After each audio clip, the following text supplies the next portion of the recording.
Brainy Dose presents 14 Effective Conflict Resolution Techniques. When we have a difference of opinion with somebody, we often try to correct them, to convince them that our point of view is correct and theirs is not. After all, we would never hold a point of view we thought is wrong. Yet, we all know from experience how difficult it is to get others to admit to being wrong. It is usually not only futile, it often leads to real conflict. Thankfully, there are a number of effective conflict resolution strategies, so consider giving them a try. Number 1, don't get defensive. In any conflict, whether it's professional or personal, we all feel the urge to rush to our defense.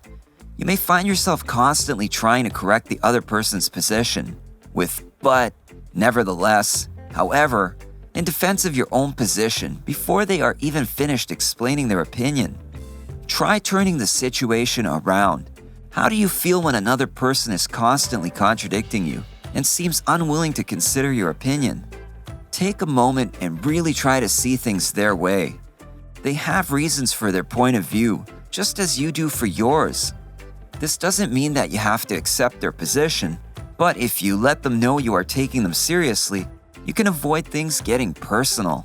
Try using phrases such as, "I understand what you mean," and "that's a valid point." Signal that you respect their opinion, even if you don't agree. Number 2, avoid the blame game. When you feel under attack and go on the offensive, even calling the other person's character or intelligence into question, you cannot really win. All you've done is made an enemy. Avoid blaming others. Instead, establish an atmosphere of respect, one in which everyone can safely express themselves. Let others state and explain their points of view without launching an attack. Number 3, listen actively. Perhaps the greatest way to resolve a conflict is by really listening. You want to express yourself, so let others express themselves. Instead of listening just to discover flaws and formulating counter-arguments while they are speaking, listen to what they have to say. You may discover that you didn't really understand the point the other person was actually making. You may discover common ground. In any case, they will respect you for listening.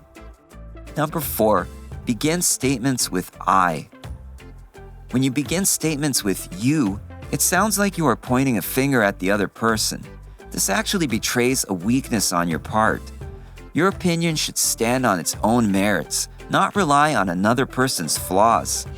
If you think that the other person is not allowing you to express yourself, just let them know how that affects you.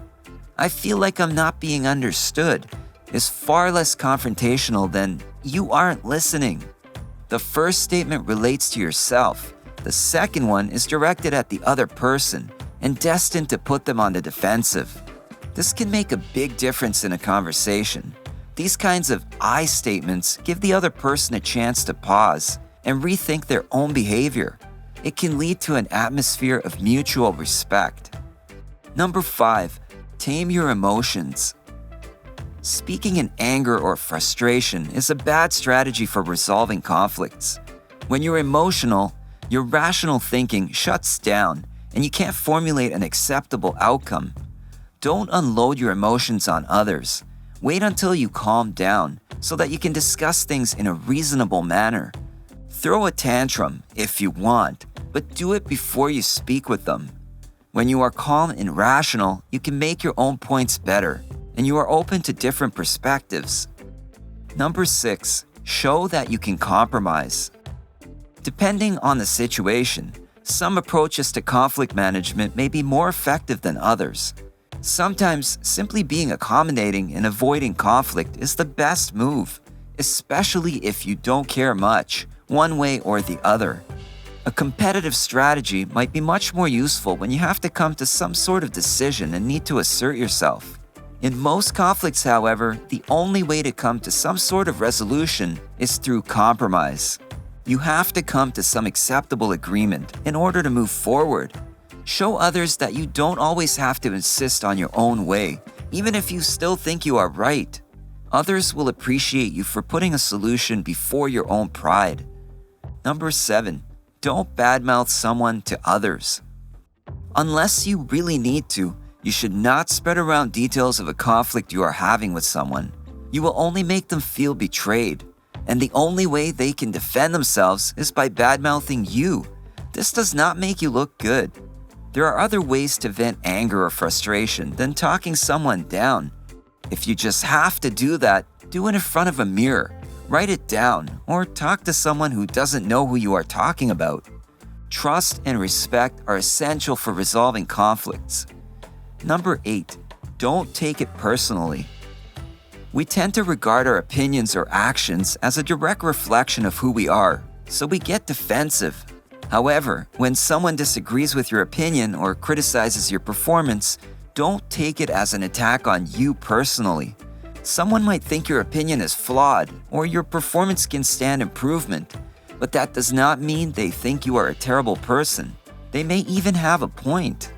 Realize that if you can distinguish between what they are criticizing and yourself as a person, it will become much easier to avoid personal conflict or resolve differences in a way that is acceptable to everyone concerned. Number 9, pay close attention to nonverbal communication.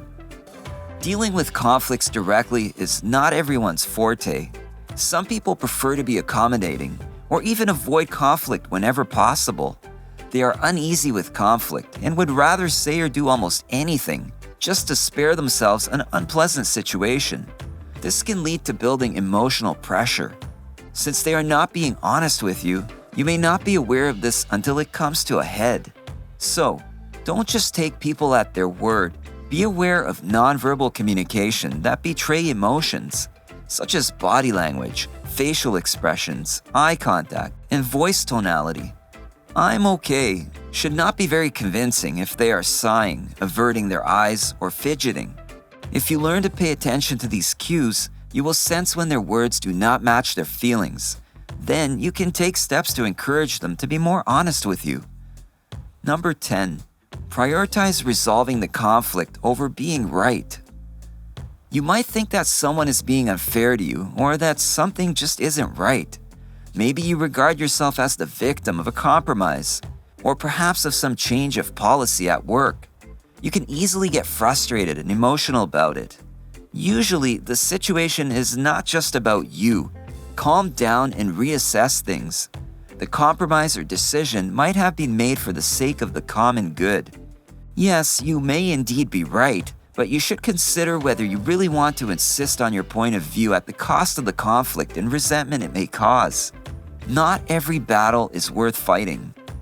Number 11, know when to apologize and forgive.